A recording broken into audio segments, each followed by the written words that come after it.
Hey, friends, welcome back to What Couples Want.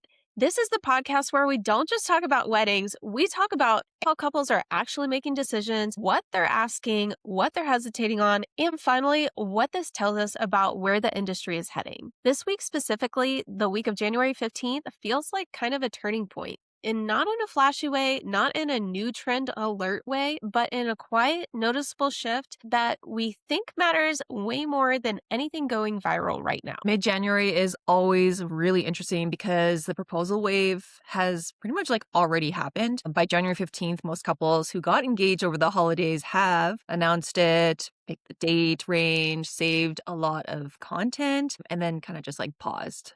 And we're seeing that pause shows up in a lot of real data.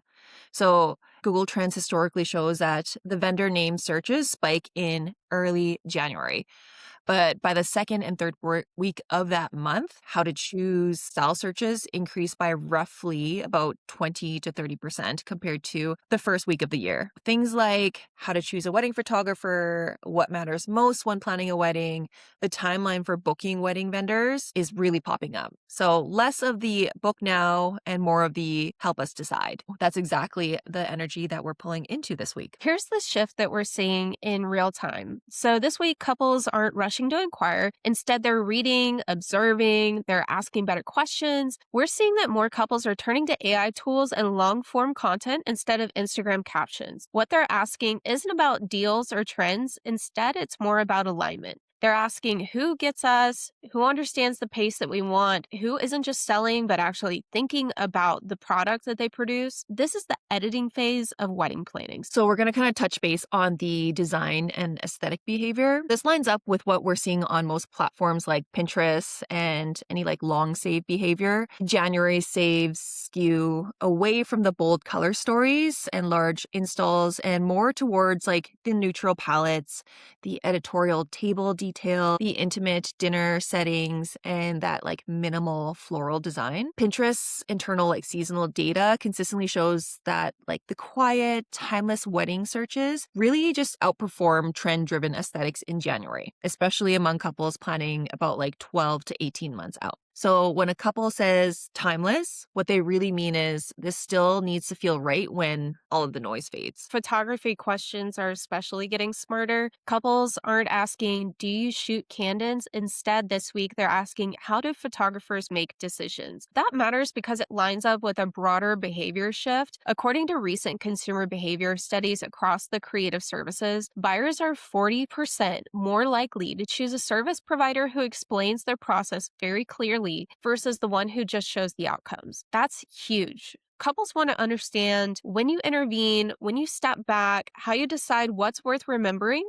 They're looking for authorship. They're not just looking for coverage. That's actually super interesting. Just kind of makes me think that there's a lot of type A clients out there too. I'm a very type B client. Caroline's type B as well too. I usually hire based on outcome. I don't really need to know the nitty-gritty details of everything. So I think that's just really interesting. Okay, next is guest experience and the pacing that's rising to the surface. We're hearing a lot this week concern about flow, less about what will impress people and more about what will actually feel good. That shows up in questions like, is a long cocktail hour actually better? Do speeches work better before dinner? How do we keep it intimate even with the big guest count? These mirrors broader, more of that hospitality trends too. Experience-driven events consistently outperform spectacular events in satisfaction surveys. Couples want weddings that feel really more human and less optimized. Every time I hear about that, I always think about that camp wedding that you went to last year. I love that camp wedding was the best. It was the ultimate experience versus spectacle thing. Yeah, it was experience. And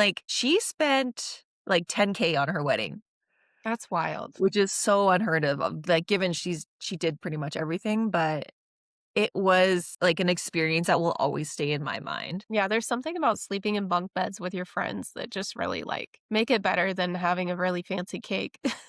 Yeah, maybe it's because everyone just goes to those sorts of weddings now. So having an experience, an authentic experience, one like that is just, it's different.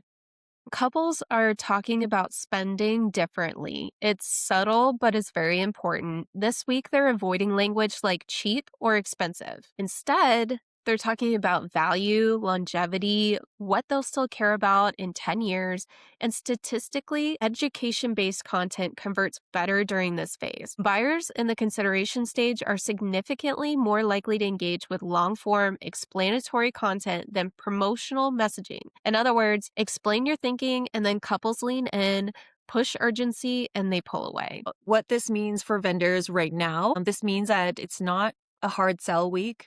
It's more of a clarity week. Vendors who are clearly articulated online, consistent in their language, thoughtful about their process are being bookmarked, not just followed. Couples are paying attention right now. They're really future focused, they're intentional, and they're deciding just quietly. And those decisions really compound when you're putting in that work. So making sure like all of your Instagram highlights really clearly explain your process, your website as well too, and just talking a lot in your language, showing up on your stories, that's really what's going to help you right now. So, if this week feels slower, quieter, or a little less reactive, that's not exactly a bad thing. You're not alone. It's just a signal. Weddings aren't becoming simpler, they're becoming more considered. The vendors who understand that couples aren't chasing trends, they're editing for meaning, are the ones that are being trusted right now. Not loudly, not publicly, but intentionally. Thanks so much for hanging out with us this week. We've dreamed about doing this podcast for so long. It would mean the world to us if you liked, followed, and shared it with another wedding vendor. And we'll see you guys next week.